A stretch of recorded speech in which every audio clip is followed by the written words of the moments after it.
Hey, what's going on guys? Butterbar here, welcome back to the channel. In today's video, I want to talk about what is going to be the in-game content looking like for Resident Evil 3. Not only content that we can unlock ourselves through playtime, as well as different difficulty levels, but also too, what is the DLC going to be looking like for Resident Evil 3? Now, we'll be comparing Resident Evil 3 to Resident Evil 2 because Resident Evil 2 actually had a great taste of both, not only content that you could actually unlock yourself, but also free DLC content that was added on later on in the game's life cycle. But one thing I want to talk about is speculating different things that can actually add to Resident Evil 3 to expand the lifetime of Resident Evil 3, to expand the amount of playtime that game has, to get more people playing it for a longer amount of time, because kind of comparing it to Resident Evil 2, really not too many people are actually still playing Resident Evil 2. After you've done a certain amount of things, really there's really not much to do after you unlocked everything, you've beaten it on certain difficulties and time and whatnot, and especially with the free DLC that they added with different non-canon story missions you can do, that's pretty much it. So really, I want to talk about some comparisons that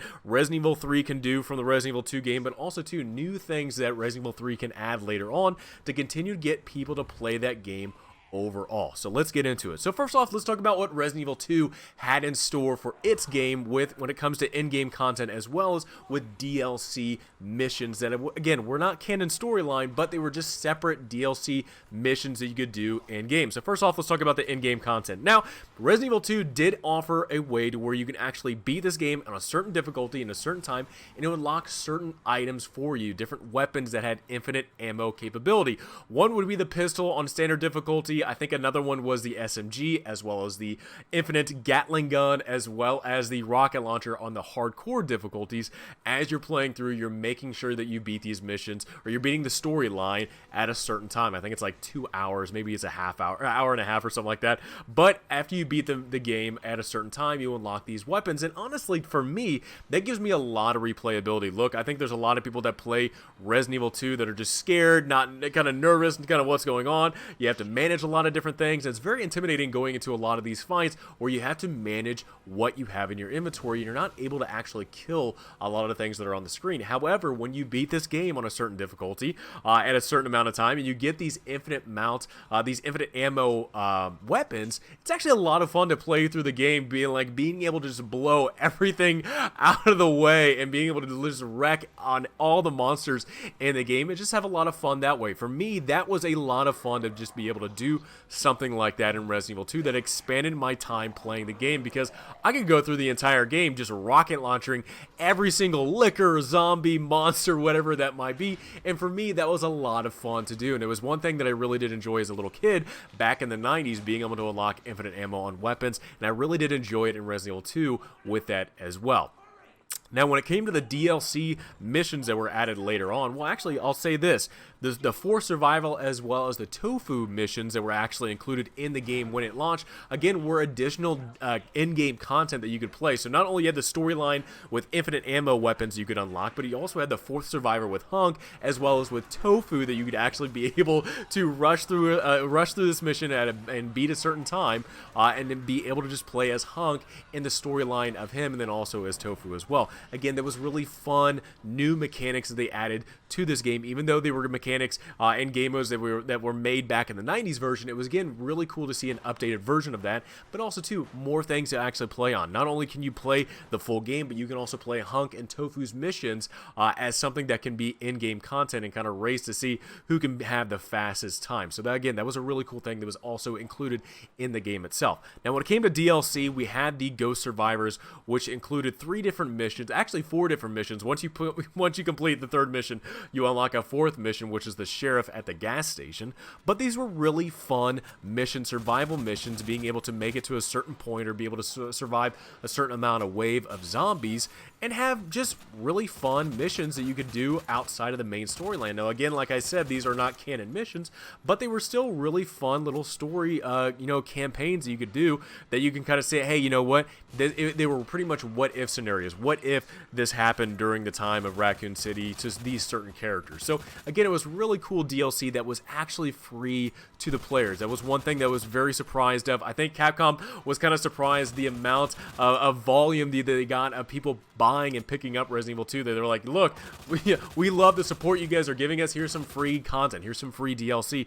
Not only with, you know, free DLC with the Ghost Survivors, but also too with the 1998 versions of Leon and Claire models. There was one thing I was very surprised that was added in the game, but it was a really cool thing to kind of see them added in as, again, free content. Now, there was one thing that they did add actually just a couple of months after the game was released, and this was paying $5 to unlock all of the infinite ammo weapons. Now, if you didn't play this game, you know, you couldn't beat it at a certain amount of time, but you still wanted to have the fun factor those infinite weapons actually add to the game later on, you were able to pay $5 to actually get them unlocked for you and to be able to use them in the game. Now, really, look, I get both ways of, you know, I think that's kind of goofy that they were added in. I think you should be able to beat the game. However, there might not be people out there that can beat the game at a certain amount of time at a certain difficulty, so maybe paying $5 to kind of increase on the amount of time played in the game, expand the lifetime of it, is a really smart idea. And especially if it being $5, look, there's a lot of games out there that are $60 that are charging like $20, $30 DLC content. It's like barely anything. So for this, just unlocking the infinite ammos, $5, I thought Resident Evil 2 did a pretty decent price for the content that it was unlocking for players that, again, could not achieve something. Now would we compare Resident Evil 2 to Resident Evil 3 with the possible content that Resident Evil 3 could have for in-game as well as DLC? Look, at the end of the day, I really do think, you know, the comparison from Resident Evil 2 to Resident Evil 3, first off, the in-game content should definitely be infinite ammo. I think that actually made the enjoyment and the lifespan of Resident Evil 2 last a lot longer. It was a lot more fun. So if Resident Evil 3 has stuff like that, I definitely will enjoy it a lot more. And also too, kind of going back in the day to the Resident Evil 3 game back in the 90s, there was an option to unlock infinite ammo, not only for the rocket launcher, minigun, but also the AR that they had in the game, but also too, which I'll talk about here in a little bit with Mercenaries. In Mercenaries, you could actually unlock infinite ammo for all weapons for the main storyline. So I really do think that they kind of missed out with Resident Evil 2 where you could unlock infinite ammo for all the weapons in the game, but if they could do that for Resident Evil 3 and unlock infinite ammo for all weapons in the game, not just certain weapon types, I think that would make the game a lot more fun to be able to play with all the different weapons with infinite ammo. Now, talking about Mercenaries, now this is one thing that is said that not been added into the game, but I would love to see Mercenaries be added as DLC content. Look, Mercenaries back in the 90s was a lot of fun. Definitely expanded the storyline of Carlos and Nikolai and all these other characters, these mercenaries from Umbrella, and it gave us a time frame to beat with certain loadouts, certain characters. It was just a really fun way of playing the game, and again, expanding the lifetime of that game with certain unlocks that you could do and earn as you're playing through Mercenaries while you're trying to get through these missions, get certain times, earning a certain amount of credits to buy certain unlocks. It was a really enjoyable time, and it's a damn shame right now not to know that Mercenaries is not going to be included in Resident Evil 3. Will we see the DLC content? I don't know.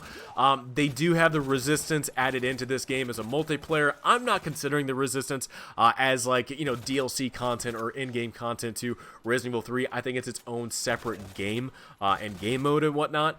So I'm not considering that, but I'm talking about stuff for Resident Evil 3 to expand that game and that storyline. And we also know as well with the Resistance game, the Resident Evil Resistance game, that's actually not canon.